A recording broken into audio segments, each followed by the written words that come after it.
Well, hello everyone. First up, this week's key election issue is the issue of pornography, and we bring an election podcast highlight. Second, an update on the Let Kids Be action item in BC. Third, Mike and Paul were able to present in various Ontario locations last week, and Joel, who's interning with us, provides a legal update. It's Wednesday, April 2nd, and this is Quick Updates.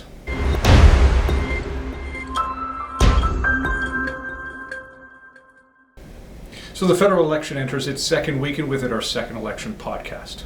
For us, our main interest, of course, is with the kind of policy issues that we work on. So 5 of which are in our election guide, and for some of those, these polls are discouraging. Just to see the Conservative Party down on some of these, I think we expect to make more headway under a Conservative government.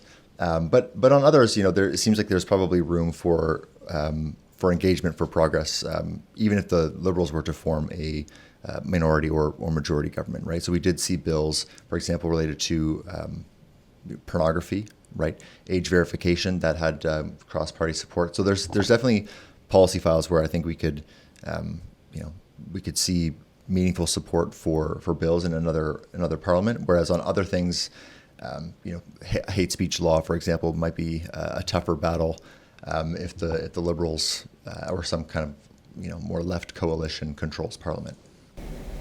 You can check out our election resources at arpacanada.ca/election 2025. Here's Daniel with a focus on one of our 5 key issues this election season. Hi everyone. Over the past few years, we've seen various attempts in Parliament to address pornography in Canada. Bill S210 would have implemented age verification for viewing pornography. Bill C270 would have held pornography companies accountable for allowing illegal pornography to appear on their sites. But both these bills died due to the prorogation of Parliament and now the recent election call. Now that we're entering another election period, we need political parties to commit to protecting children through age verification laws and to hold pornography companies accountable for breaking the law. Because of the clear harms caused by pornography, other jurisdictions, including the United Kingdom, France, and multiple US states, are implementing age verification laws to ensure fewer children view pornography. Canada should follow suit. Let's do our best to bring up this issue during the election campaign. You can find sample questions on our 2025 federal election page at arpacanada.ca/election 2025. Thanks so much, Daniel. Over to you, Levi. Hey everyone.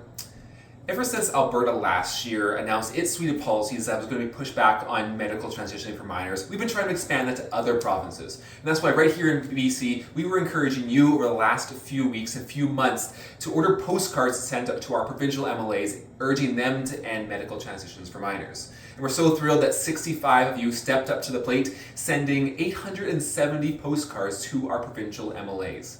So if those postcards went to every single MLA equally, each one would have received 9 or 10 postcards on this campaign. So a powerful reminder and encouragement for them to take this issue seriously and to note the damage and the harm caused by medical transitions for minors. So it was fantastic to see this response. We hope that many of you will take the next step in reaching out to your MLA by phone, by email, or in person to talk about this important issue with them. Let's keep up the momentum going and let's make another province end medical transitions for minors.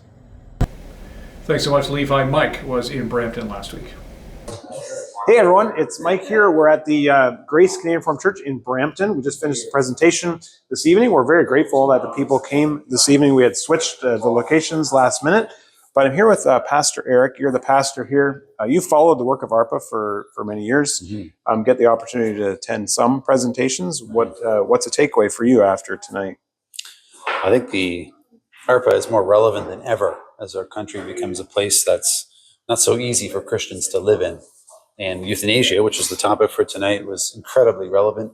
We deal with it all the time in our visits with people, and with our members in our congregation are running into euthanasia in their friends and their family networks, and they've been present at euthanasia ceremonies, things like that. And so the topic was incredibly helpful and relevant for us. So, and thankful again for the information. Yeah, well, we very much appreciate your work as a pastor in the Reformed community. As we talked about tonight, right? Like there is a political response to this for sure, but as much there is a pastoral response. And as Christians, we have a lot that we can do to speak into people's suffering, and you play a big part of that. So we're very grateful for the work that you do as well in pastoring. It's good to be equipped by ARPA too. So it's a team effort, and I'm thankful for that. All right. Well, thanks a lot for being here.